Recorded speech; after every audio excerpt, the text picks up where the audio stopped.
তার মানে আমরা বুঝতে পারলাম যে রাসূল সাল্লাল্লাহু আলাইহি ওয়াসাল্লাম কেউ জাদু করা হয়েছে, তিনিও ইফেক্টেড হয়েছেন। রাসূল যদি ইফেক্টেড হতে পারেন তাহলে আমরা আবার কি, আমাদের কোনো অবস্থান আছে তার সামনে? এবং প্রমাণ হলো যে এটা সত্য এবং এটা চর্চা সত্য। কোরআনে বহু আয়াত আছে, হাদিসে বহু দলিল আছে। কিন্তু আপনি কি এই ঘটনাটা, আমি যে শানে নজরুলটা বললাম, এই ঘটনাটা কি আপনি এখনকার মেডিকেল সায়েন্সকে বোঝাতে পারবেন? তারা কি এই ঘটনাটা বিশ্বাস করবে? সাইন্টিফিক্যালি তারা কি এটাকে প্রমাণিত সাব্যস্ত করবে? আপনাকে বলবে আপনি সেকেলে মানুষ, এখনো কবিরাজ দেখায় বেড়ান, এখনো ওই কালে পড়ে আছেন। তো এখন এটা হচ্ছে একটা মানে ইন্টারনাল ব্লাইন্ডনেস, আমাদের আধ্যাত্মিক অন্ধত্ব আর কি, স্পিরিচুয়াল ব্লাইন্ডনেস। যে এই যুগের মানুষেরা, আমরা যারা এই যুগে বসবাস করি, আমরা আমাদের বাহ্যিক দৃষ্টির বাইরে কিছু বিশ্বাস করতে চাই না, তাই না? বাহ্যিক দৃষ্টির বাইরে আমরা কিছু বিশ্বাস করতে চাই না। আপনি মেডিকেল সায়েন্সের কাউকে এটা মনে হয় না বোঝাতে পারবেন জাদু বলেও কিছু আছে। আপনি দেখবেন সব টেস্ট করেছেন, আপনি আপনার সুগার টেস্ট করেছেন, মানে ব্লাডের যত টেস্ট আছে করেছেন, আপনি ইসিজি করছেন, যা আছে ইটিটি করছেন, সব করছেন, কোনো রোগ ধরা পড়ে না, কিন্তু আপনি অসুস্থ। এমন বহু মানুষ সমাজে আছে, এখনো আছে। মেয়েদের মধ্যে অনেকে আছে, ছেলেদের মধ্যে অনেকে আছে, ঠিক আছে? পরে আমি কিছু বলছি যে কি কি এটার প্রতিকার হতে পারে এবং কি কি কাজ করলে এগুলোতে ইফেক্টেড হয় মানুষ আর কি, এবং কোন কোন কাজগুলো করলে আমরা বেঁচে থাকতে পারবো ইনশাআল্লাহ। তো আগে এটা বলে নেই, এইগুলো কিন্তু আমাদের সমাজে ছড়িয়ে যাচ্ছে দিন দিন, এবং আগের চাইতে এটার পরিমাণ কিন্তু অনেক বেশি। কিন্তু এগুলো আপনি কিন্তু মেডিকেল সায়েন্স দিয়ে এগুলো সমাধান করতে পারবেন না। সর্বোচ্চ আপনাকে তারা 3টার জায়গায় 4টা প্রশ্ন করলে আপনাকে একটা অ্যান্টি ডিপ্রেশন ওষুধ দিয়ে দিবে, খান আর ঘুমান। আপনি বেশি কথা বলতেছেন মানে আপনার সাইকোলজিক্যাল কোনো সমস্যা আছে, আপনি রিল্যাক্স করেন, রেস্ট করেন, ঘুমান। এগুলো যে সবাই মোটামুটি ফেস করে, আর যারা একটু ভালো অবস্থানে যায় তাদেরকে এগুলো বেশি ফেস করতে হয়। এটা গেল শুধু সেহেরের কথা। এর সাথে আছে আইন, মানে মানুষের চোখ লাগা, এবং হাসাদ এবং হিংসা। 3টা শব্দ বললাম, সেহের, আইন, হাসাদ। সেহের, আইন, হাসাদ। সেহের তো সেহের বুঝলেন, জাদু। আইন মানে মানুষের বদনজর। হ্যাঁ, এই যে অপলক দৃষ্টিতে তাকায় থাকেন, এটাতেও ক্ষতি আছে, এটাতেও ক্ষতি থাকতে পারে। ফেসবুকে, অনলাইনে, ছবিতে, ভিডিওতে মানুষের তো ভাইরাল হওয়ার ধান্দা বেশি আর কি। এর মধ্যে যে কত ক্ষতি আছে এটা তো আমরা বুঝতে পারি না। আর এই ক্ষতিগুলো মোকাবেলা করার জন্য যে ঈমান, আমল আর যে লাইফস্টাইল, যে তাসকিয়া, এগুলো দরকার হয়, সেগুলো আমরা আবার হাসিল করতে চাই না, কিন্তু আমরা চাই যে আমরা ভাইরাল হয়ে যাই। মানুষ শো অফ করতে চায়, দেখাতে চায়, বডি দেখায়, জিম করে আসলাম, এটা দেখায়, ওইটা দেখায়, নিজের ফ্যামিলিকে দেখায়, আমি খুব সুখে আছি, আমি খুব ভালো আছি। এই যে শো অফ করতে করতে দেখা যায় ওইগুলো আস্তে আস্তে চলে গেছে জীবন থেকে। এগুলো কিন্তু কোনো সাইন্টিফিক কারণে হয় না, সেহের, আইন, হাসাদের কারণে হয়। সেহের, আইন, হাসাদের কারণে হয়। তো আগে আমরা সূরাটাকে শিখি, তারপরে আমি এই বিষয়গুলোর সলিউশনগুলো বলবো ইনশাআল্লাহ শেষে। এখন এবার নবী সাল্লাল্লাহু আলাইহি ওয়াসাল্লাম তাকেও ক্ষমা করে দিলেন, এবং তখন সাহাবীদেরকে তিনি বললেন, আজকে রাতে আমার উপরে এমন 2টা সূরা নাজিল হয়েছে, এই সূরা 2টা তাওরাত, জাবুর, ইনজিল কোথাও নাই, এরকম সূরা বিশাল নাই। তারপরে আরেকজন সাহাবী বলেছেন ঝড় হচ্ছিল একদিন, ঝড়ের মধ্যে আমরা নবী সাল্লাল্লাহু আলাইহি ওয়াসাল্লামকে হারাই ফেললাম, তিনি কোথায়? তো তারা একটু আশঙ্কিত বোধ করলেন, আমাদের নবীজি কোথায় চলে গেলেন। একটু পরে তিনি এসে বললেন যে আমার কাছে এমন 2টা সূরা আল্লাহ রাব্বুল আলামিন নাযিল করেছেন, যে এই সূরা 2টা যদি কেউ পাঠ করে, মানে সকাল সন্ধ্যায় নিয়মিত পাঠ করে, ইনশাআল্লাহ তাকে আল্লাহ পাক সব ধরনের ক্ষতি থেকে হেফাজত করবেন। পাথর হলে হত্যা করার চেষ্টা করেছিল। তারপরে খায়বারের সময় তাকে ওই বকরি রানের সাথে বিষ মিশিয়ে হত্যা করার চেষ্টা করা হয়েছে। বকরি রানের সামনের অংশের সাথে বিষ মিশিয়ে খেতে দেওয়া হয়েছিল। কোনো অবস্থায় যখন কোনো কাজ হচ্ছিল না, তখনই তারা এই অস্ত্র বেছে নেয়, দূর থেকে জাদু করা, হ্যাঁ, তন্ত্রমন্ত্র দিয়ে জাদু করা, যাতে সাপও মরে লাঠিও না ভাঙে। অনেকটা এমন বিষয় যে আপনার শত্রুকে আপনি চিনতেও পারবেন না, কিন্তু আপনি ক্ষতিগ্রস্ত হচ্ছেন। দেখবেন সম্পত্তি নিয়ে ক্যাচাল, তারপরে পারিবারিক ক্যাচাল, কিন্তু সামনাসামনি আপনার সাথে লড়ার মতো তার সেই কলিজা নাই, কিন্তু পিছন থেকে কিন্তু আপনাকে জাদু করলে বা সেহের, আইন, হাসাদে গেলে তখন আপনি ক্ষতিগ্রস্ত হচ্ছেন, আপনি চিনতেও পারছেন না কে আপনার ক্ষতি করছে। এটা তো অদৃশ্যের জগৎ, আপনি দেখতে পাচ্ছেন না, ঠিক আছে? এখানে প্রাসঙ্গিক একটা কথা বলে দিই, যারা এই কাজগুলো করে তারা একটা পরম্পরা মেনটেন করে এই কাজগুলো করে। কারণ ইবলিসের হায়াত অনেক লম্বা, সে পৃথিবীর ইতিহাস জানে কখন কোথায় কি হয়েছে। সে ভবিষ্যৎ হয়তো জানে না, অতীত সে জানে যে কখন কোথায় কি হয়েছে। ইবলিসের বহু অনুসারী আছে এবং এগুলো সবাই জিন। এগুলো সবাই কি জিন। আমাদের একজন স্কলারকে দেখলাম সেদিন, শোনেন এটা আবার অন্যভাবে নিয়েন না কথাটা। আমাদের একজন স্কলারকে আমরা দেখলাম যে উনি কোন একটা বয়ানে বলছেন, আমি নাম মেনশন করছি না, যে আমি যে বয়ান করছি আমার বয়ানের মধ্যে অনেক জিন শ্রোতাও আছে, উনি বললেন এক জায়গায়। তো দেখলাম অনলাইনে খুব ট্রল করলো তাকে নিয়ে কয়েকজন, এই দেখো কি বলতেছে, উদ্ভট কথা। কিন্তু তিনি যা বলেছেন এটা সত্য হতেই পারে। দার্সে জিন বসতেও পারে, মসজিদে নামাজে জিনরা নামাজ পড়তেই পারে। রাসূলুল্লাহ সাল্লাল্লাহু আলাইহি ওয়াসাল্লাম তায়েফ থেকে যখন তাকে তাড়িয়ে দেওয়া হয়েছে, নির্মমভাবে নির্যাতন করা হয়েছে, কারনুল মঞ্জিল নামক জায়গায় তিনি নামাজ পড়ছিলেন, জিনরা তার তেলাওয়াত শুনে ইসলাম কবুল করেছে। এখন ভালো জিন আছে না? ভালো জিনও আছে। অনেক জিন আছে আপনাকে মহব্বত করতে পারে কি ভাই? অনেক জিন আছে আপনাকে মহব্বতও করতে পারে। মহব্বত মানে ওই অর্থে না, ভালো অর্থেই। তারা তাদের মধ্যে, তারা তো মধ্যে মুহাম্মাদের অংশ, এবং এই কোরআন এই শরিয়া তাদের জন্যও নাকি? এই কোরআন তাদের জন্য না? তো তাদের মধ্যে যেমন ভালো জিনও আছে, ঠিক তেমনি খারাপ জিনও আছে। খারাপদের সংখ্যাই বেশি। ওই খারাপ জিনগুলো ওই সিলসিলা মেনটেন করে জাদুবিদ্যা, যত তন্ত্র মন্ত্র এবং যা উপকরণ এগুলো প্রোভাইড করে এমন কিছু মানুষের কাছে, যে মানুষগুলো জাদুবিদ্যার চর্চা করে। মনে রাখবেন, জাদু কখনো জিনের সাহায্য ছাড়া করা সম্ভব না। জাদু কখনো জিনের সাহায্য ছাড়া করা সম্ভব না। তন্ত্রমন্ত্র দিয়ে তারা জিনকে তাবে করে, বশ করে, এবং সেই জিনের ইবাদত করা তারা শুরু করে। জিনের জন্য নজর করে, জিনের জন্য মানত করে, জিনের জন্য পশু কুরবানি করে, জিনকে সেজদা করে, মানে জিনকে পাওয়ার চেষ্টা করে তারা।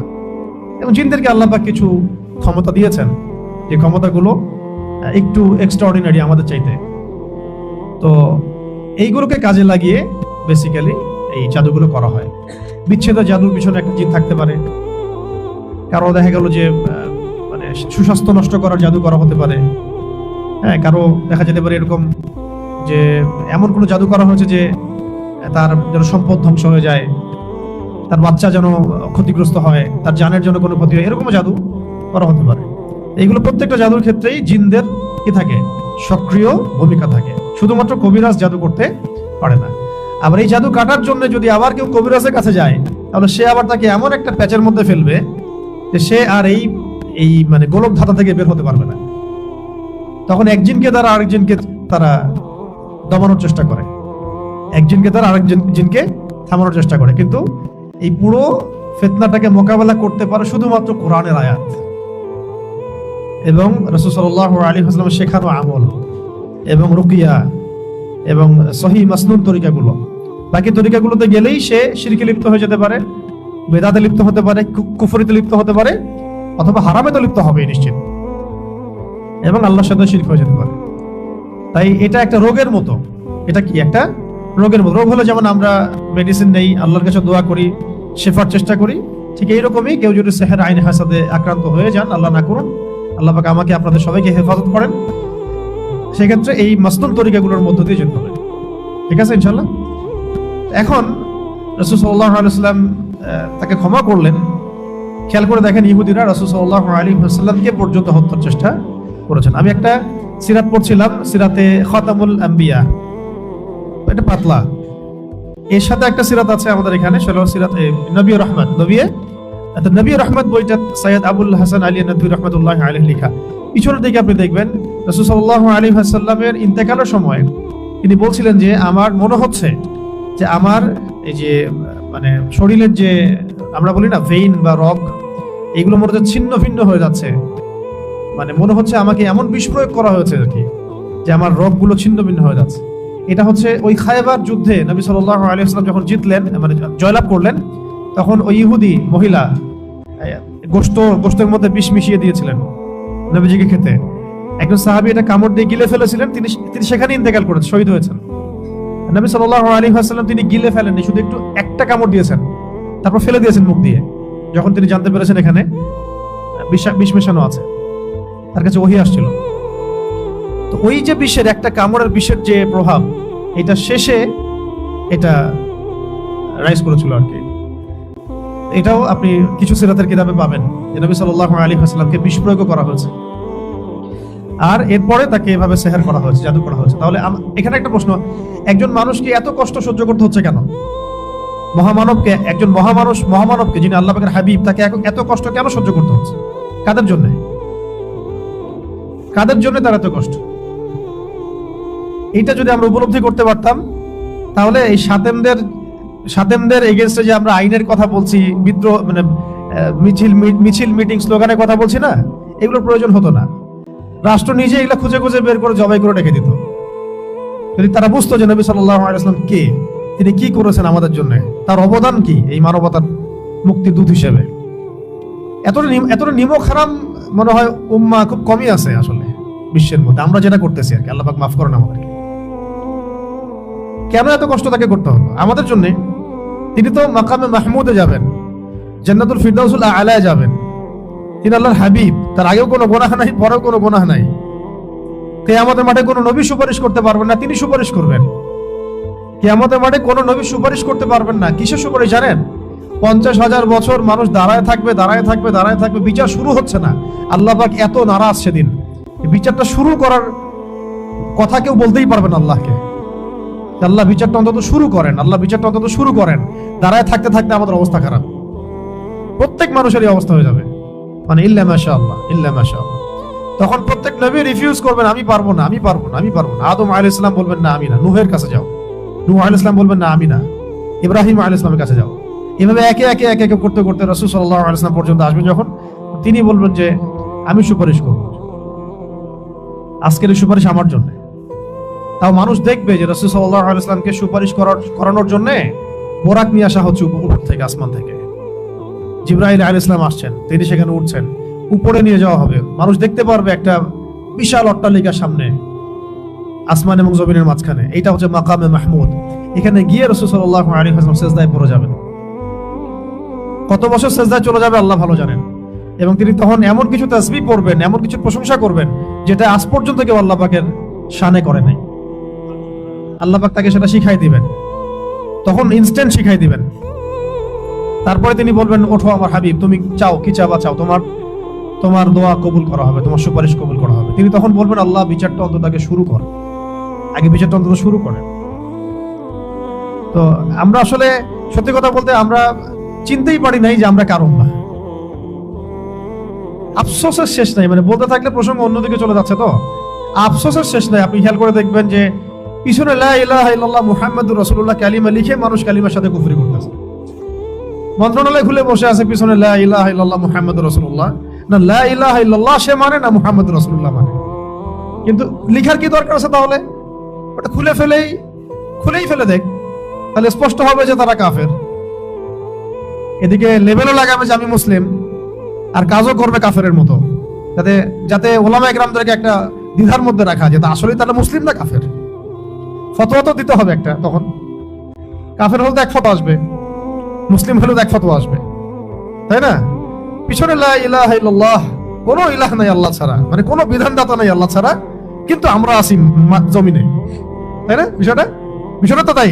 পিছনে লিখে রাখছে লা ইলাহা ইল্লাল্লাহ, কোনো ইলাহ নাই, কোনো উপাস্য নাই আল্লাহ ছাড়া। মন্ত্রণালয় সবগুলোতে ইলাহ আছে, আমরাই ইলাহ, বিধান আমরাই দিচ্ছি না। আউযুবিল্লাহি মিন যালিক। মুহাম্মাদুর রাসূলুল্লাহ মানে মুহাম্মদ সাল্লাল্লাহু আলাইহি ওয়াসাল্লাম ছাড়া কি নাই, কোনো রোল মডেল নাই আমাদের। এক কথায় কোনো রোল মডেল নাই, তিনি আমাদের একমাত্র রোল মডেল, আমাদের উসওয়াতুল হাসানা। কিন্তু জমিনে কাজ করতে গিয়ে প্রত্যেকটা ডিপার্টমেন্টে মুহাম্মদ সাল্লাল্লাহু আলাইহি ওয়াসাল্লামের তরিকাকে একদম জাদুঘরে রেখে দিয়ে নিজেদের সব মন গড়া বিধান রচনা করতেছে। কত বড় হঠকারিতা চিন্তা করছেন? এই জন্য আপনি বলি যে এটা অন্তত সরাই দেখ, করতে তো পারবে না, তো সরাই দেখ, ওটা লেখার দরকার কি ওখানে? অ্যাটলিস্ট স্পষ্ট হবে যে হ্যাঁ তারা কাফের অথবা তারা মুনাফিক। তখন বিধান সেইভাবে করতে হবে, তখন ফতোয়াগুলো সুন্দর স্পষ্ট আসবে। মুনাফিকদের ব্যাপারে এই ফতোয়া, সাতানদের ব্যাপারে এই ফতোয়া, কাফেরদের ব্যাপারে এই ফতোয়া। এদিকে ইসলামের লেভেলও রাখবে, এদিকে কাজও করবে কুফরির তাগুতি সিস্টেমের, মানে আল্লাহর দুশমনদের দাসত্বও করবে, জায়নিস্টদের। আবার এদিকে বলবে আমি মুসলিম। এগুলো কি? তাহলে ধর্ম নিয়ে ব্যবসা, সবচেয়ে বড় ব্যবসা কারা করে? সবচেয়ে বড় ধর্ম ব্যবসা কারা করে? রাজনীতিবিদরাই করে সবচেয়ে বড় ধর্ম ব্যবসা। সবচেয়ে বড় ধর্মকেন্দ্রিক যে মানুষের সাইকোলজি নিয়ে খেলা, এটা সবচেয়ে বড় ব্যবসাটা করে পলিটিশিয়ানরাই। ধর্মকে তারা ভোট পাওয়ার মানদণ্ড হিসেবে গ্রহণ করছে। এটার মানে এই না যে ইসলামিক রাজনীতি করা যাবে না, এটা অন্য আলোচনা। কিন্তু এদিকে আপনি আল্লাহর কালিমাও রাখবেন, জমিনের মধ্যে আপনি আবার কুফরি আচরণও করবেন, এটা তো মানা যায় না। হয় একদিকে আসেন, কালিমা রাখলে কালিমার বিধান বাস্তবায়ন করেন, না রাখলে ঠিক আছে বলেন যে আমরা লা ইলাহা ইল্লাল্লাহ মানি না, ধর্মের সাথে আমাদের কোনো সম্পর্ক নাই, তখন আমরা বলবো তারা কাফের। ফতোয়া স্টেট, কাফেরদের সাথে যা হবে তাই ফতোয়া। এই বিষয়গুলো আমাদেরকে খুব খুব পীড়া দেয়। তো যাই হোক, অনেক বেশি হয়তো বলে ফেললাম, আল্লাহ মাফ করেন। এখন এই জায়গায় একটা বিষয় আমাদেরকে বুঝতে হবে, এই পয়েন্টটা ভালো করে বোঝেন। এখান থেকে আপনি মানে আগে থেকে প্রোটেক্টেড থাকতে হবে এই সমস্যাগুলো থেকে। সেহের আইন হাসাদের কথা বলছি, তারপরে আমি অনুবাদ করে সংক্ষিপ্ত তাফসীর করে শেষ করছি। সেহের আইন হাসাদ থেকে আপনি ট্যাবলেট খেয়ে আপনি বাঁচতে পারবেন না, ঠিক আছে? তো ট্যাবলেট খেয়ে, ইনজেকশন নিয়ে এইভাবে আপনি বাঁচতে পারবেন না, যেহেতু এটা অদৃশ্যের বিষয়, তন্ত্রমন্ত্রের বিষয়, জিন দ্বারা করা হচ্ছে, যেটা আমরা দেখি না। একটা তো আমি দেখি বা আমি পরীক্ষা নিরীক্ষা করে বুঝতে পারছি যে আমার এখানে এই ভাইরাস ঢুকেছে, আমি ট্রিটমেন্ট করতে পারছি, কিন্তু আপনি এটা দেখতে পারবেন না। কিন্তু আপনি ইফেক্টেড হয়ে গেলে অসুস্থতা ফিল করবেন। তাই এটা সবচেয়ে বড় মানে সমাধান হচ্ছে আগে থেকে নিজেকে সুরক্ষিত রাখা। কিভাবে আগে থেকে আমরা নিজেকে সুরক্ষিত রাখতে পারি? এক নাম্বার পয়েন্টগুলো খুব ভালো করে মনে রাখতে হবে। এক নাম্বার হচ্ছে দৈনন্দিন ফরজ ওয়াজিবকে ছাড়া যাবে না। অনেক দিনই বোন দেখা যায় বলে যে আমাদের এই সমস্যা হয়েছে, কিন্তু এদিকে সে পর্দা করে না। তো পর্দা না করলে আপনার তো সমস্যা হবেই, হইতেই পারে। যেখানে রাসূল সাল্লাল্লাহু আলাইহি ওয়াসাল্লামকে আল্লাহ রাব্বুল আলামিন এই পরীক্ষায় ফেলেছেন আমাদের জন্য, যাতে আমরা এই সূরাগুলো পেয়ে যাই। যদি সেদিন রাসূল সাল্লাল্লাহু আলাইহি ওয়াসাল্লাম এভাবে ইফেক্টেড না হতেন, তাহলে এই সূরাগুলো আমরা কোন মাধ্যমে পেতাম? তাই না? এই সূরা থাকবে কিয়ামত পর্যন্ত, যে কিয়ামত পর্যন্ত যত মানুষের সমস্যা হবে এই সূরাই হচ্ছে সলিউশন। কত বড় হিকমা আল্লাহ পাকের! আল্লাহ পাক তার প্রিয় মানুষদেরকে কষ্ট দিয়ে আমাদের কত বড় উপকার করেছেন, তাই না? আল্লাহ রাব্বুল আলামিন তার প্রিয় বান্দাদের পরীক্ষা নেন বেশি, তাই না? আর আল্লাহ পাকের সবচেয়ে প্রিয় বান্দা কে? মুহাম্মদ সাল্লাল্লাহু আলাইহি ওয়াসাল্লাম। তাকে পরীক্ষা নেওয়া হয়েছে সবচেয়ে বেশি। কেন নেওয়া হয়েছে? আমাদের জন্য। আমরা এগুলো পাই। তিনি তো জান্নাতুল ফিরদাউসে যাচ্ছেন। আপনারা তার সম্পর্কে হাদিসগুলো পড়তে থাকেন, দেখবেন নিজেকে আপনি আসলে মেলাতে পারবেন না যে আপনি আমি কোন সমাজে বাস করতেছি। কারোর মধ্যে কি সামান্য এই চেতনাবোধটুকু কাজ করতেছে না যে সে রাসূল সাল্লাল্লাহু আলাইহি ওয়াসাল্লামের উম্মাহ? এমন একটা অবস্থা হচ্ছে, দেখেন এটা নরমালাইজ হয়ে যাচ্ছে দিন দিন, যে রাসূলকে তো গালি দেয়ই মানুষ। নাউযুবিল্লাহি মিন যালিক। দেখছেন খেয়াল করে? আগে একটা গালি দিলে তখন সবাই একসাথে প্রতিবাদ করত। আস্তে আস্তে আস্তে ব্যাপারটাকে নরমালাইজ করা হয়ে গেল। ঠিক যেমন রিবা, সুদ প্রথম দিকে যখন চালু হয়েছে তখন মানুষ এটাকে খুব প্রতিবাদ করেছে আর কি। আস্তে আস্তে এমন নরমাল হলো পুরো ওয়াজিব হয়ে গেছে এখন। নাউযুবিল্লাহি মিন যালিক। আপনারা দেখে নিয়েন, সিমিলারলি এখন এলজিবিটি নিয়ে যত কথা হচ্ছে, এগুলো এক পর্যায়ে আল্লাহ না করুক নরমাল হয়ে যেতে পারে। হ্যাঁ, এখন তো অনেকেই প্রতিবাদ করছেন, সমাবেশ হচ্ছে, না এটা খারাপ, এটা খারাপ। আস্তে আস্তে দেখবেন মানুষের নরমাল করে ফেলছে। সমকামিতা নিয়ে কথা হলো না মাঝখানে, প্রথম দিকে মারাত্মক প্রতিক্রিয়া দেখা গেল। এখন দেখেন কিন্তু সমকামিতার হার বেড়ে গেছে, বহুত বেড়ে গেছে। এটা নরমাল হয়ে যাচ্ছে আস্তে আস্তে। আমরা একটা জেনারেশন যার একটা কোর একটা মানে এনভায়রনমেন্টের মধ্যে থাকি। আপনি আপনার দিনী ভাইদের সাথে মেশেন, বোনদের সাথে মেশে। আমরা কিন্তু জানি না আসলে বাইরের ওয়ার্ল্ডে কি হচ্ছে। বাইরের ওয়ার্ল্ড যে কত বাজে অবস্থায় চলে গেছে, এটা আপনি এখান থেকে একটু বের হলে বুঝতে পারবেন।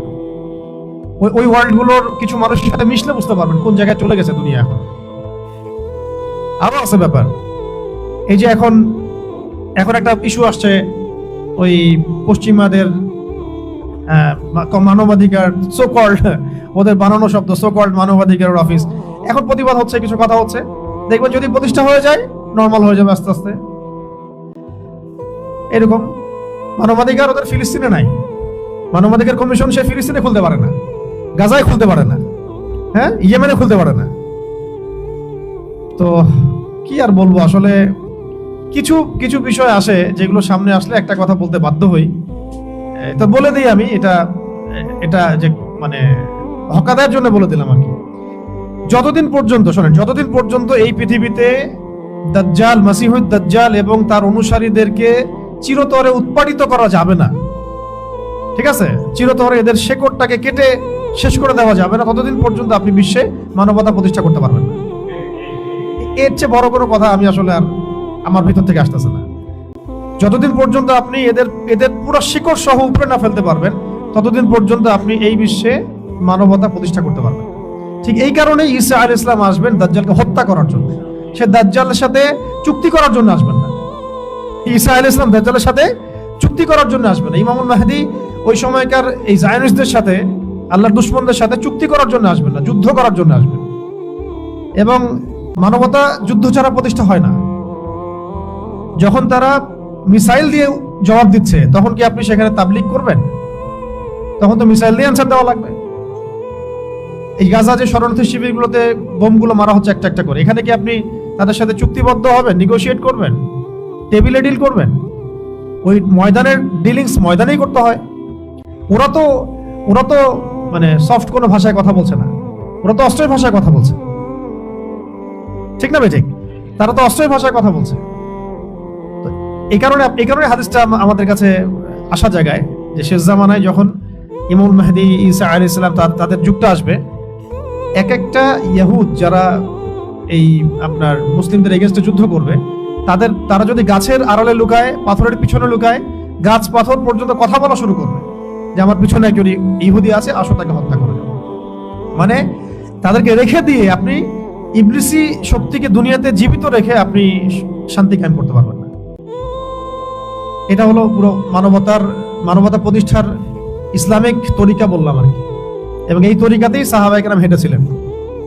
এমনকি নবী সাল্লাল্লাহু আলাইহি ওয়াসাল্লাম ইন্তেকালের 2-3 দিন আগেও বলে গিয়েছেন, 3 দিন বা 4 দিন আগে বলে গিয়েছেন যে আমার পরে আমার কবরকে তোমরা ইবাদতের জায়গা বানিও না, এই ইহুদিদেরকে তোমরা আরব উপদ্বীপ থেকে বের করে দিও। কথাগুলো দেখেন ভালো করে, খেয়াল করে। শেষ মুহূর্তের নসিহত এগুলা। রাষ্ট্রদূত আসলে সম্মান করো, আমার কবরকে তোমরা উপাসনার জায়গা বানিও না, ইবাদতের জায়গা বানিও না, আর ইহুদিদেরকে তোমরা আরব উপদ্বীপ থেকে বের করে দিও। তো মানবতার নবী, যিনি মানবতার নবী, যিনি সবাইকে মাফ করে দিচ্ছেন, তিনি এই কথাটা কেন বলে গেলেন? কারণ এই পয়জনগুলো আপনি যেখানেই ঢুকাবেন, ওই পুরো কন্টিনেন্ট তারা ধ্বংস করে রেখে দিবে। তারা ইয়াজুজ আর মাজুজের মতো আচরণ করবে। দেখেন কি করতেছে আজকে সারা বিশ্বে, প্রত্যেক দিক থেকে ধেয়ে আসতেছে তারা। কোন ডিপার্টমেন্ট বাদ দিয়েছে তারা ধ্বংস করার? কোন ডিপার্টমেন্টটা বাদ দিয়েছে যেখানে ওরা আধিপত্য বিস্তার করে নাই? এখন এগুলো আস্তে আস্তে ওই আখিরুজ্জামানের দিকে যাচ্ছে, কিন্তু আমরা অনেকেই বুঝতে পারছি না। অনেকে মনে করছে এগুলো মনে হয় পলিটিক্যাল প্রবলেম, এগুলো মনে হয় ইকোনমিক প্রবলেম, এগুলো মনে হয় শুধু সাম্রাজ্যবাদী আগ্রাসন। ব্যাপারটা এমন না। ব্যাপারটা হচ্ছে এখানে মাসিহুদ দাজ্জালের একটা রোল আছে, এবং সে এবং তার অনুসারীরা মিলে এই বিশ্বকে শাসন করার মিশনের দিকে এগিয়ে যাচ্ছে আর কি। ওই চেষ্টা ওদের। তারা কি পারবে? কিছুদিনের জন্য, অল্প কিছুদিনের জন্য তারা কিছু কিছু ক্ষেত্রে সফল হবে। কিন্তু ঠিক আল্লাহ রাব্বুল আলামিন মুহররম মাসে, এটা বুঝেন, আল্লাহ রাব্বুল আলামিন মুহররম মাসে আশুরার দিনে যেভাবে মুসা আলাইহিস সালাম এবং বনু ইসরাঈলকে নাজাত দিয়েছেন, আল্লাহ রাব্বুল আলামিন এভাবেই মুসলিম এবং মুসলিমদের সাথে যারা একাত্মতা পোষণ করে আল্লাহর দ্বীনকে গ্রহণ করবে, তাদেরকে আল্লাহ পাক নাজাত দিবেন ইনশাআল্লাহ। মুসলিম মানে বোঝাচ্ছি যারা পরিপূর্ণরূপে মুসলিম হবে এবং ইসলামকে সাপোর্ট করবে, ইসলামের মানে প্রতি সুধারণা রাখবে, ইসলামের এগেইনস্টে যুদ্ধ করবে না, আল্লাহ পাক চাইলে তাদেরকে নাজাত দিতে পারেন বা ইসলাম কবুলের তৌফিকও দিতে পারেন। আর ঠিক যেভাবে আল্লাহ রাব্বুল আলামিন এই মুহররম মাসেই আশুরার দিনে ফিরআউন এবং তার দলবলকে লোহিত সাগরে ডুবায় মারছেন না, ঠিক এইভাবেই দেখবেন ইনশাআল্লাহ তাআলা এই হোলি ল্যান্ডে আল্লাহ পাক সমস্ত জালেমদেরকে একত্রিত করতেছেন। বিভিন্ন জায়গা থেকে জালেমরা যে হোলি ল্যান্ডের মধ্যে আসছে, এসে একত্রিত হচ্ছে, বসতি স্থাপন করছে, এটার পিছনে মাস্টার প্ল্যান হচ্ছে আল্লাহ পাকের। আল্লাহ পাক সবাইকে একসাথে ধ্বংস করবেন ইনশাআল্লাহ। তো এইবার লোহিত সাগরের পানির নিচে ডুববে না তারা, এইবার ডুববে মুসলিমদের তরওয়ালের নিচে। এই কারণেই শেষ জামানায় এই হাদিসগুলো আমরা দেখতে পারি, আল মাহাদির ফাংশন, তার বাহিনীর ফাংশন, এবং তারা যে খোরাসান থেকে বের হয়ে বাইতুল মুকাদ্দাস জয় করবে, এগুলো লিখিত হয়ে গেছে। কিন্তু দাজ্জালকে হত্যা করার জন্য কে আসবেন? ঈসা আলাইহিস সালাম। এই জন্য বলছিলাম যে দাজ্জাল এবং তার অনুসারীদেরকে হত্যা করা ছাড়া আপনি পৃথিবীতে শান্তি কায়েম করতে পারবেন না। আর সেটা এখন আপনার করার সামর্থ্য নেই, আমার করার সামর্থ্য নেই, সেটা আলাদা আলোচনা। কিন্তু মাসালা এটাই, তরিকা এটাই। আপনার সামর্থ্য নেই, আলাদা আলোচনা। আপনি আমি দুর্বল, এটা আলাদা ভিন্ন বিষয়, কিন্তু তরিকা এটাই, এবং ওই তরিকাতেই হাঁটবেন ইমাম মাহদী। ঠিক যেটা ইমাম হুসাইন রাদিয়াল্লাহু আনহুর ফাংশন ছিল, তিনি শেষ পর্যন্ত তো ইয়াজিদের হাতে, ইয়াজিদের বাহিনীর হাতে কি নিহত হয়েছে, শাহাদাত বরণ করেছে, তাই না? তো তাকে ট্র্যাপে ফেলা হয়েছিল না? ট্র্যাপে ফেলা হয়েছে। তিনি শেষ পর্যন্ত তাকে ওই গুটি কয়েক তার যে সঙ্গী সাথী ছিলেন তাদেরকে হত্যা করা হলো, শেষ পর্যন্ত অস্ত্র ধরতে বাধ্য করা হলো। তিনি তো যুদ্ধ করতে যান নাই সেখানে, তিনি গিয়েছিলেন কি করতে? কুফাবাসীর ডাকে সাড়া দিতে। তারা বায়াত করতে চেয়েছিল। পরে যখন তাকে ঘিরে ফেলা হলো, তিনি বললেন, আমাকে হয় মদিনার দিকে যেতে দাও, বা আমাকে ইয়াজিদের সাথে দেখা করতে দাও, বা আমাকে ছেড়ে দাও, আমি সীমান্তের কোনো দিকে গিয়ে আমি জিহাদ করতে করতে শহীদ হয়ে যাব। কিন্তু তারা এটাকে মানে নাই, তার উপর জুলুম করা হলো, এবং তিনি শেষ পর্যন্ত ইয়াজিদের বাহিনীর এগেইনস্টে লড়াই করলেন, শেষ রক্তবিন্দু পর্যন্ত। ঠিক আছে না? শেষ রক্তবিন্দু পর্যন্ত তিনি লড়াই করলেন ইয়াজিদের জালেম বাহিনীর এগেইনস্টে। তার একটা আনফিনিশড কাজ আছে এখানে, সেটা কি? ওই জালেমের শেকড় কেটে ফেলা। সেটা কিন্তু সম্ভব হয় নাই। আল্লাহ পাক তাকে শাহাদাত দিয়েছেন, আল্লাহ পাক তাকে শাহাদাত দিয়েছেন। ওই আনফিনিশড যে কাজটা, এটা ইনশাআল্লাহ আল্লাহ রাব্বুল আলামিন তারই বংশধরদের মধ্যে, ফাতিমা রাদিয়াল্লাহু আনহার বংশধরদের মধ্যে ইমামুল মাহদীর হাতে করাবেন ইনশাআল্লাহ। ইমামুল মাহদীর ফাংশনটা কি? ওয়ার্ল্ডের জালেম শক্তিকে ধ্বংস করা। ঠিক আছে? তো এই বিষয়গুলোর দিকে বিশ্ব এগিয়ে যাচ্ছে, অন্যদিকে চলে গেছে যদিও আমরা। মূল কথাটা হচ্ছে ইহুদি জাতির এই যে চরিত্রটা, শানে নজরুলটা আমি এত সময় নেই এই কারণে বললাম, যে জাতি আপনার আমার নবীকে হত্যা করার চেষ্টা করতে পারে, যে জাতি চুক্তি ভঙ্গ করে নবীর সাথে, যে জাতি এর আগে জাকারিয়া আলাইহিস সালামকে হত্যা করেছে, হ্যাঁ, যে জাতি এর আগে ইয়াহইয়া আলাইহিস সালামকে হত্যা করেছে, যে জাতি মুসা আলাইহিস সালামকে কষ্ট দিয়েছে, ঈসা ইবনে মারইয়ামকে হত্যার চেষ্টা করেছে, যে জাতি মুহাম্মদ সাল্লাল্লাহু আলাইহি ওয়াসাল্লামকে উপর থেকে পাথর ফেলে হত্যার চেষ্টা করেছে। ঠিক আছে? বনু কুরাইজা, বনু কাইনুকা, বনু নাজির চুক্তি ভঙ্গ করেছে, যে জাতি খায়বারে আমাদের সাথে লড়াই করেছে, যে জাতি আমাদের নবীজিকে বিষপান করানোর চেষ্টা করেছে, আর যে জাতি আমাদের নবীকে সেহর পর্যন্ত করেছে, এই জাতির সাথে কি কোনো রকমের আপনি শান্তি চুক্তি করতে পারবেন? সেই জাতি এবং তার অনুসারীরই আজকে গাজদারি অবস্থা করেছে। আমরা আমাদের শত্রু থেকে চিনতে পারছি না। শুধু সে একা না, তার সাথে যত রকমের আরবের মুনাফিক আছে, এরাও আমাদের শত্রু। তার সাথে যত পশ্চিমারা আতাত করেছে, এরাও আমাদের স্পষ্ট শত্রু। তার আন্ডারে যত সংগঠন আছে যারা ওদের হয়ে কাজ করে, এরা প্রত্যেকে আমাদের শত্রু। এমনকি তাদের সাথে যে মুশরিকরা ঐক্যবদ্ধ হয়েছে এখন, তাদের কেউ কেউ আমাদের বাড়ির পাশেও আছে, এরাও আমাদের স্পষ্ট শত্রু। এদের সবার এজেন্ট একটাই, তারা পুরো বিশ্ব থেকে তাওহীদ পন্থীদেরকে মিটিয়ে ফেলতে চায়। মুহাম্মদ সাল্লাল্লাহু আলাইহি ওয়াসাল্লামের সঠিক এবং দৃঢ় অনুসারীদেরকে তারা ধ্বংস করতে চায়, ঈমানদারদেরকে তারা হত্যা করতে চায়। এটা হচ্ছে তাদের মূল মিশন, এবং এগুলোর মধ্য দিয়ে তারা বিশ্বকে শাসন করতে চায়। তবে তাদের এই স্বপ্নটা কখনোই বাস্তবায়িত হবে না ইনশাআল্লাহ। কারণ ঠিক এই মুহররম মাসের আশুরায় এটার দলিল আছে মওজুদ। ঠিক যেভাবে আল্লাহ রাব্বুল আলামিন ফেরাউনের বাসায় মূসাকে বড় করেছেন আলাইহিস সালাম, দেখবেন আল্লাহ রাব্বুল আলামিন ওইভাবেই এই শাম অঞ্চলের মধ্যে ইমাম মাহদীকে ঢুকাই দিবেন, ওদের ঘরের মধ্যেই ইনশাআল্লাহ। ফেরাউনের ঘরে যেভাবে কে মানুষ হয়েছে? মূসা আলাইহিস সালাম। এইভাবে আল্লাহ রাব্বুল আলামিন এই বাইতুল মুকাদ্দাসের মধ্যে ইমাম মাহদীকে ঢুকাই দিবেন, ওরা বুঝতেও পারবে না ইনশাআল্লাহ। এটা বাস্তব, দেখেন এরকমই হবে ইনশাআল্লাহ। এরপরে ঠিক যেভাবে আল্লাহ রাব্বুল আলামিন মূসা আলাইহিস সালাম এবং তার অনুসারী বনু ইসরাইলকে নাজাত দিয়েছেন, এইভাবে আল্লাহ রাব্বুল আলামিন অচিরেই মুসলিমদের যে বাহিনী এবং আল মাহদী এবং ঈসা আলাইহিস সালাম তার অনুসারী সবাইকে নাজাত দিবেন ইনশাআল্লাহ। আর যেভাবে আল্লাহ রাব্বুল আলামিন একটা জায়গায় একত্রিত করে ফেরাউন এবং তার অনুসারীদেরকে ডুবিয়ে মেরেছেন, ঠিক একইভাবে আল্লাহ রাব্বুল আলামিন এই জামানার যত ফেরাউন আছে, এই জামানার এই যুগের যত ফেরাউন, এই যুগের যত জালেম এবং এই জালেমদের সহযোগী সবাইকে আল্লাহ পাক এই হোলি ল্যান্ডে একত্রিত করছেন, যাতে একসাথে এদেরকে ধ্বংস করা যায়। এইবার ওই লোহিত সাগরে ডুবে তারা মরবে না, তারা মরবে মুসলিমদের তরবারির নিচে ইনশাআল্লাহ। এটা ইতিহাস লিখিত হয়ে গেছে। এটা আমি এই জন্য বললাম যাতে মুসলিমরা মানে আমরা যেন কখনো হীনমন্যতা না ভোগেন যে কি হচ্ছে গাজায়, কি হচ্ছে ফিলিস্তিনে, কি হচ্ছে ইরাকে, সিরিয়ায়, আমরা মনে হয় দুর্বল। এগুলো হচ্ছে আল্লাহ রাব্বুল আলামিনের মাস্টার প্ল্যান। সাফল্য দুইভাবে আসে, এক হচ্ছে শাহাদাতের মাধ্যমে, এক হচ্ছে গাজী হওয়ার মাধ্যমে। যে ভাইরা শাহাদাত পাচ্ছেন তারা শাহাদাত বরণ করার মধ্য দিয়ে সফল হচ্ছেন, আর যে ভাইরা গাজী হবেন তারা জয়লাভ করে সফল হবেন। দুটোই সফলতার রাস্তা আমাদের জন্য। আমাদের সামনে মানে লস বলে কোনো প্রজেক্ট নাই। আমাদের সামনে কি নাই? লস বা ক্ষতি বলে কোনো প্রজেক্ট নাই। তো এই ছিল ওদের চরিত্র। এই কারণে আমি এতগুলো কথা এই কারণে বললাম যে ওদের ব্যাপারে যেন সচেতন থাকি আমরা। ওদের এজেন্ডা, ওদের রাজনৈতিক ভিশন, ওদের অর্থনৈতিক এই মানে ফাঁকফোকরগুলো, সামাজিক ওদের যে ফিতনাগুলা, ওদের ইন্টারনেটের ফিতনাগুলা, মিডিয়ার ফিতনা, ওদের প্রযুক্তিগত ফিতনা, এবং ওদের যে বৈশ্বিক একটা মানে জায়নিস্ট ট্র্যাপ আছে, এগুলো সম্পর্কে যেন আমরা সচেতন থাকি। কোনো অবস্থায় যেন এগুলোতে পা না দেই, কারণ তারা আমাদের নবীকে পর্যন্ত ছাড়ে নাই। এটা মনে রাখবেন, যে আপনার নবীকে ছাড়ে না সে আপনাকে ছাড়বে কিভাবে? যে আপনার নবীকে ছাড়ে নাই সে আপনাকে ছাড়বে? আল্লাহ রাব্বুল আলামিন তখন নাজিল করলেন সূরা ফালাক এবং নাস। আল্লাহ পাক, আমি এখন অনুবাদ করে দিচ্ছি, আপনারা যেন এটা অনুবাদ জানা থাকলে নামাজে আপনি পড়ার সময় মনোযোগটা বেশি পাবেন। আল্লাহ পাক প্রথমে বলছেন কুল, হে নবী আপনি বলুন। মুখস্থ আছে না সবার? আল্লাহ পাক বলছেন কুল, হে নবী আপনি পড়ুন। কি পড়ুন?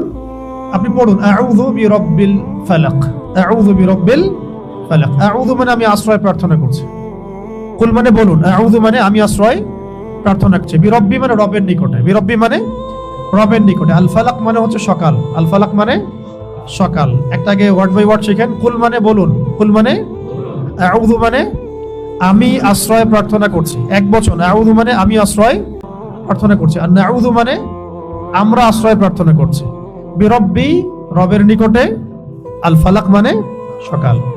আপনি বলুন হে নবী আমি সকালের রবের নিকটে আশ্রয় প্রার্থনা করছি। সকালের রব কেন বলা হচ্ছে? সমস্ত অন্ধকার দূর করে দেয় কি? সকাল। ঠিক তেমনি সমস্ত বিপদ আপদ বালা মুসিবতের সমস্ত অন্ধকার কে দূর করবেন? আল্লাহ পাক বলছেন এখানে রব্বিল ফালাক, সকালের রব, প্রভাতের রব। তো ইনশাআল্লাহ এই উম্মারও প্রভাত সামনে আসবে ইনশাআল্লাহ। এই সমস্ত অন্ধকার কেটে যাবে কার হুকুমে? রব্বিল ফালাক। এই জন্য আমরা বলবো কুল আউযু বিরাব্বিল ফালাক, আমি সকালের রবের কাছে আশ্রয় প্রার্থনা করছি, প্রভাতের রবের নিকটে আশ্রয় প্রার্থনা করছি। কি থেকে? মিন শাররি মা খালাক।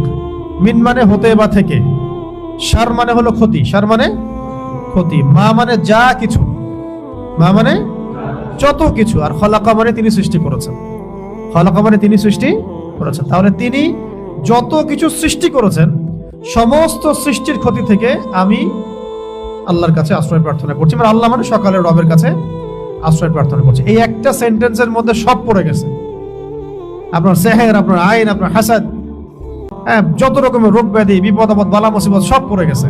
এই জন্য একটা হাদিসে আসছে, কেউ যদি কোনো স্থানে অবতরণ করে, ধরেন আপনি এখানে বসে আছেন বা বাসায় গেলেন বা যে কোনো জায়গায় গেলেন, এবং নেমেই বললেন বা ওখানে থাকতে থাকতে বললেন যে আউযু বিকালিমাতিল্লাহি তাম্মাতি মিন শাররি মা খালাক।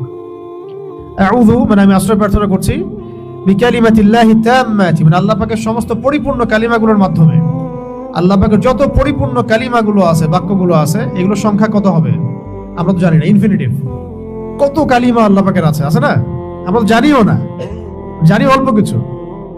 এই সমস্ত কালিমাগুলোর মাধ্যমে আমি আল্লাহর কাছে আশ্রয় প্রার্থনা করছি মিন শাররি মা খালাক, তিনি যা কিছু সৃষ্টি করেছেন সব কিছুর ক্ষতি থেকে, মানুষের ক্ষতি, জিনের ক্ষতি, ঠিক আছে, তারপরে জালেম বাদশার ক্ষতি, ঠিক আছে, রাতের অন্ধকারের ক্ষতি, জাদুর ক্ষতি, সেহের, আইন, হাসাদের ক্ষতি, জটিল রোগ ব্যাধির ক্ষতি, মহামারীর ক্ষতি, কত ক্ষতি হিসাব করা যাবে? শেষ করা যাবে?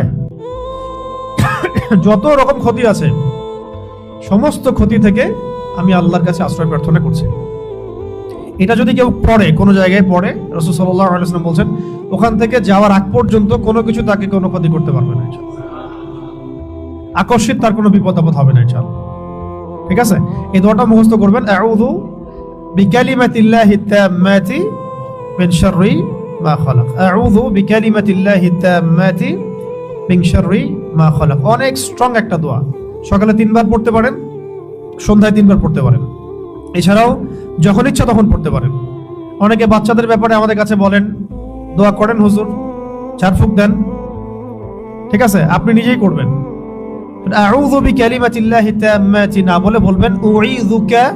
যদি একটা ছেলে হয় তাহলে বলবেন উঈযুকা, যদি একটা মেয়ে হয় তাহলে বলবেন উঈযুকি, আর যদি একটা ছেলে একটা মেয়ে হয় বলবেন উঈযুকুমা। আর যদি অনেকগুলো বাচ্চাকে একসাথে ঝাড়ফুঁক করতে চান বলবেন উঈযুকুম। 4টা ক্ষেত্র বললাম, ঠিক আছে। একটা ছেলে হলে কি বলবেন উঈযুকা বিকালিমাতিল্লাহি তাম্মাতি মিন শাররি মা খালাক, দিয়ে ফু দিয়ে দিবেন। একটা মেয়ে আছে আপনার, একজন মেয়ে আসছে, বলবেন উঈযুকি বিকালিমাতিল্লাহি তাম্মাতি মিন শাররি মা খালাক। একটা ছেলে একটা মেয়ে বসে আছে আপনার, বলুন উঈযুকুমা বিকালিমাতিল্লাহি তাম্মাতি মিন শাররি মা খালাক, ফু দিয়ে দিবেন। ইমাম হাসান এবং হুসাইন রাদিয়াল্লাহু আনহুমা তারা নবী সাল্লাল্লাহু আলাইহি ওয়াসাল্লামের কাছে আসতেন, খেলাধুলা করতেন, ঘাড়ে উঠতেন, পায়ে বসতেন, কোলে বসতেন, তিনি আদর করে বলতেন উঈযুকুমা বিকালিমাতিল্লাহি তাম্মাতি মিন শাররি মা খালাক, ফু দিয়ে দিতেন। এগুলো মাসনুন তরিকা। এগুলো করলে বাচ্চা দেখবেন যে ভালো আছে, সুস্থ আছে, ভালো আছে, নিরাপদে আছে। আল্লাহ পাক ফেরেশতা দিয়ে হেফাজত করবেন ইনশাআল্লাহ, ঠিক আছে। এখন এটা একটা, আরো দোয়া আছে, অনেক দোয়া আছে, ওইগুলো এক বৈঠকে বললে মনে রাখতে পারবেন না। এই যে একটা কিতাব আছে হিসনুল মুসলিম, এটা বাসায় রাখতে পারেন। আর একটা আছে হিসনে হাসিন, হিসনে হাসিন, এটাও সুন্দর, মাশাআল্লাহ, চমৎকার, এটা রাখতে পারেন। এগুলোর মধ্য দিয়ে এগুলো শিখতে পারবেন ইনশাআল্লাহ। তো আমরা শিখলাম যে কুল আউযু বিরাব্বিল ফালাক মানে বলুন হে নবী আমি আশ্রয় প্রার্থনা করছি প্রভাতের রবের কাছে, মিন শাররি মা খালাক, সমস্ত, তিনি যা কিছু সৃষ্টি করেছেন তার সমস্ত কিছুর ক্ষতি থেকে। তিনি যা সৃষ্টি করেছেন তার সমস্ত কিছুর ক্ষতি থেকে আমি আশ্রয় প্রার্থনা করছি। আচ্ছা, তারপরে আল্লাহ পাক বলছেন ওয়া মিন শাররি গাসিকিন ইযা ওয়াকাব, মুখস্থ আছে তো নাকি? ওয়া মিন শাররি গাসিকিন ইযা ওয়াকাব, ওয়া মানে এবং, ওয়া মানে এবং, মিন মানে হতে বা থেকে, শার মানে কি ক্ষতি, শার মানে ক্ষতি। একজন ভলান্টিয়ারকে ডাকুন। শার মানে ক্ষতি। আবার বলছি, কোথায় ছিলাম? ওয়া মিন শাররি গাসিকিন ইযা ওয়াকাব, ওয়া মানে এবং, ওয়া মানে এবং, মিন মানে হতে বা থেকে, শার মানে ক্ষতি। ওয়া মিন শাররি মানে ক্ষতি থেকে, গাসিক, গাসিক মানে হচ্ছে রাত, গাসিক মানে রাত, এই যে অন্ধকার রাত, এটাকে বলা হয় কি গাসিক। ইযা মানে যখন, ইযা মানে যখন, আর ওয়াকাবা মানে তা গভীর হয়, তা ঘনীভূত হয় বা গভীর হয়, মানে রাতের অনিষ্ট বা ক্ষতি থেকে যখন তা গভীর হয়। তাহলে প্রথমে আশ্রয় চাওয়া হলো সমস্ত সৃষ্টি থেকে, তারপরে আশ্রয় চাওয়া হচ্ছে স্পেশালি সমস্ত সৃষ্টির মধ্যে স্পেশালি রাতের ক্ষতি থেকে যখন সেটা গভীর হয়। তার মানে বুঝতে পারলাম যে রাতের মধ্যে অনেক ক্ষতি আছে। রাতের মধ্যে কি আছে? এমন অনেক ক্ষতি আছে যেগুলো আমরা দেখি না। একটা হাদিসে নবীজি বলেছেন সাল্লাল্লাহু আলাইহি ওয়াসাল্লাম যে রাতের বেলা এমন অনেক মাখলুক ঘোরাফেরা করে যেগুলোকে তোমরা দেখতে পারো। একটা হাদিসে আসছে তোমরা সন্তানদেরকে সন্ধ্যাবেলা ছেড়ে দিও না, যখন যদি ছাড়তেই হয় তাহলে সন্ধ্যা যখন হয়ে যাবে একবারে পরিপূর্ণরূপে তারপরে ছেড়ো। কেন বলা হচ্ছে এগুলো? আবার বলা হচ্ছে গভীর রাতে তোমরা এই একাকী এদিক ওদিকে যে আমরা যে ভবঘুরে হয়ে ঘোরাফেরা করি এগুলো করতে নিষেধ করা হচ্ছে হাদিসে। কারণ কি? কারণ রাতের বেলা এমন অনেক লোক ঘোরাফেরা করে যেগুলোকে আমরা দেখতে পারি না।